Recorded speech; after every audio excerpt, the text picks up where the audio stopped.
So in this video I just want to talk about how your shoulders should really be moving in the golf swing to get easy ball striking.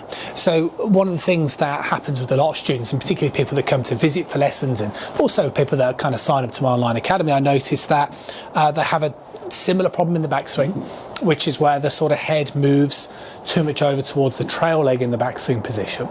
And what this does is this gives you a problem in two fronts. One, because if you move your upper body too far over your trail leg in the backswing, one, you are going to be more prone to the club coming down too early, and it's going to give you bad contact.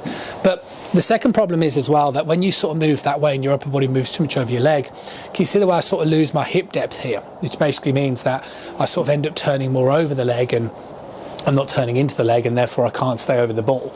So what I do with students, I do a multitude of different drills and exercises, but quite what often happens is that, one, you've got to try and feel like your head stays a lot stiller. And what you need to do is you kind of actually need to allow the feeling that your lower body is actually moving more towards your trail side. Because if you sort of move too much this way, you're going to find it almost impossible to not end up in a similar sort of position. If you almost experimented more with like a swaying motion, you'd actually find it much easier, as you can sort of hopefully see here. See the way my lead shoulder is much easier to drop down if my pelvis moves this way.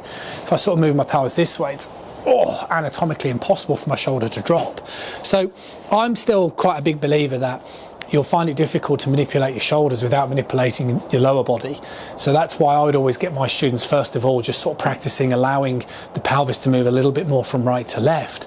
And again, those of you that are worried about swaying, you just have to bear in mind that the definition of a sway is if the pelvis surpasses the ankle line, which is that's a big motion. So I wouldn't be too concerned about that. So once you start practicing that, I think one of the best drills is to get yourself, put the club across your shoulders so that on the lead side you're exposing about a foot sticking out the end, and then get yourself about a foot's distance away from the wall at home or down the range.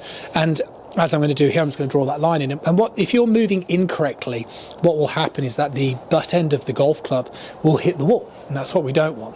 And if we move correctly, what you should be able to do is you should be able to demonstrate a rotational motion where you're able to get the butt end meeting down towards the ball, like so.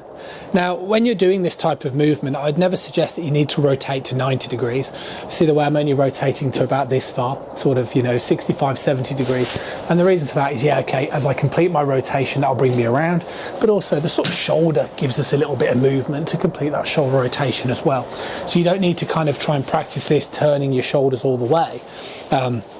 And that's why obviously we get these sort of feelings of being more of like a tilted motion as opposed to such a turning motion.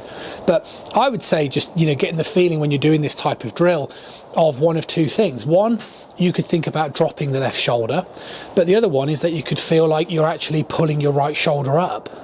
Again, it's down to the student in terms of what they respond well with. I'm a big believer in the backswing that if you can use your trail arm to really help you lift the club up in the air, you're going to have a much better chance of sequencing a good downswing equally.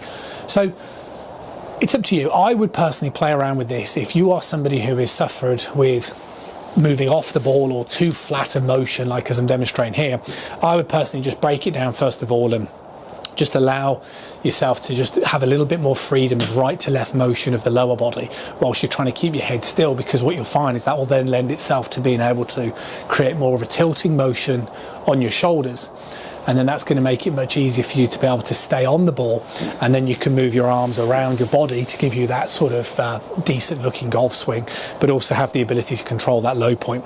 So you practice that, and then like I say, you'd end up with the feeling that more like your shoulder is dropping down under your chin.